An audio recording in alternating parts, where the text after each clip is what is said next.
Hello বন্ধুরা, তোমরা কেমন আছো? আশা করি ভালো আছো। আমিও ভালো আছি। তোমরা ভালো থেকো। আজকেও আমি একটা নতুন রেসিপি নিয়ে তোমাদের সামনে চলে এলাম। দেখো আজকে আমি কি তৈরি করব। আজকে দেখো এখানে আমি ইস্ট নিয়েছি। এখানে উষ্ণ গরম জলের মধ্যে 1 চামচ ইস্ট দিয়ে দিলাম। এখানে এখানে আমি 3টে ডিম ভেঙে নিব।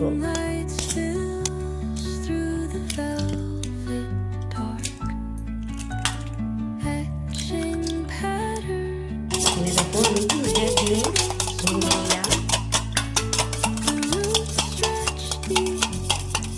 এই কাপ মেপে আমি 2 কাপ ময়দা নিয়ে নিলাম।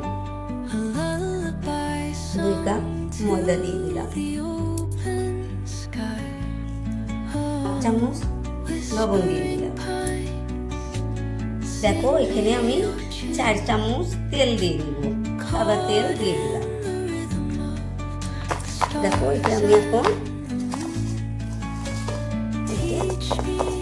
এটার সঙ্গে মিক্স করে দিব। ময়দাটার সঙ্গে ডিম এগুলো মিক্স করে দিব।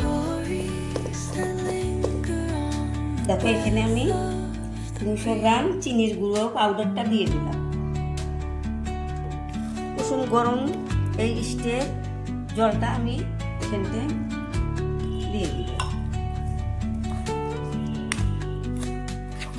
দেখো এগুলো দিয়ে দিলাম। দেখো এটা আমি একটু ঘুটে নিব।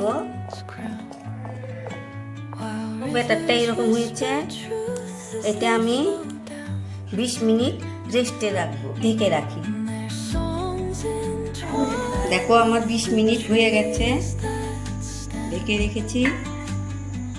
এটা এখন দেখো এইরকম হয়েছে।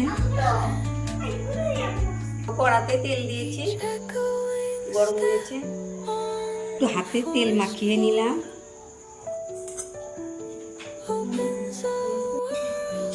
এখন এই ছোট্ট আকারে তৈরি করব। এইভাবে হাতের মধ্যে এইভাবে আমি ছেড়ে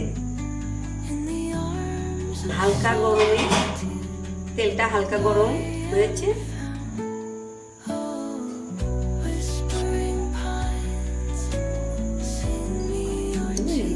আমি ছেড়ে দেখো এইরকম হয়েছে। এরকম করে আমি ভেজে নিব, একটু কালার করে ভেজে নিব।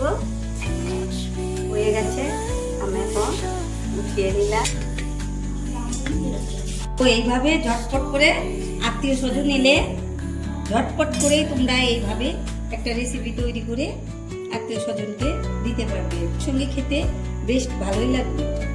সবগুলো ভাজিয়ে নিব। হ্যালো বন্ধুরা, দেখো আমার এগুলো হয়ে গেছে।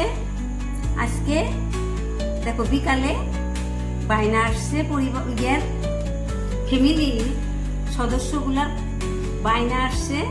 আজকে নাকি এইভাবে আমাকে পিঠে বানিয়ে ওদেরকে দিতে হবে। চা খাবে। এই চায়ের সঙ্গে এইরকম আমি ঝটপট এইরকম পিঠে আমি বানিয়ে নিলাম। দেখো চায়ের সঙ্গে এই পিঠেটা দারুণ লাগবে। দেখো চা কফি ঝটপট করে আমি বানিয়ে নিলাম। দেখো আমার এই রেসিপিটা যদি ভালো হয় তোমরা কিন্তু লাইক কমেন্ট শেয়ার করবে, সাবস্ক্রাইব করবে, অনেক অনেক শেয়ার করে দিবে, যাতে আমি আরো ভিডিও নিয়ে তোমাদের সামনে আসতে পারি। আমার মন জয় করো, তোমাদের মনও জয় করো। দেখো আমি একটা ভেঙে তোমাদের দেখাচ্ছি। দেখো ভিতরে সুন্দর, দেখো ভীষণ সুন্দর হয়েছে। খেতেও ভীষণ মজাদার রেসিপিটা। চায়ের সঙ্গে বাচ্চারাও এগুলো নিয়ে সুন্দর খাবে, টিফিনেও দিতে পারবে। তাহলে বন্ধু আমাকে একটু লাইক কমেন্ট শেয়ার করো, সাবস্ক্রাইব করো। আগামীতে আবার নতুন ভিডিও নিয়ে আসবো। তোমরা ভালো থেকো, সুস্থ থেকো। থ্যাংক ইউ বন্ধু।